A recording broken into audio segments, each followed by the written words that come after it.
हनुमान् श्रीपदो वायुपुत्रो रुद्रो नघोजरः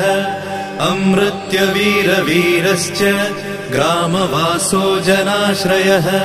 धनदो निर्गुणः शूरो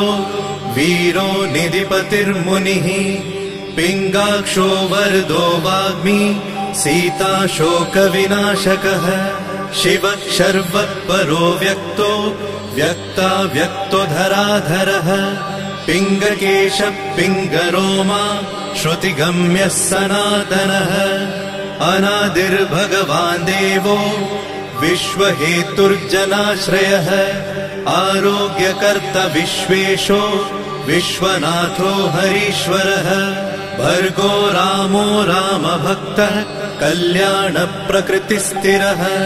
विश्वम्भरो विश्वमूर्तिर्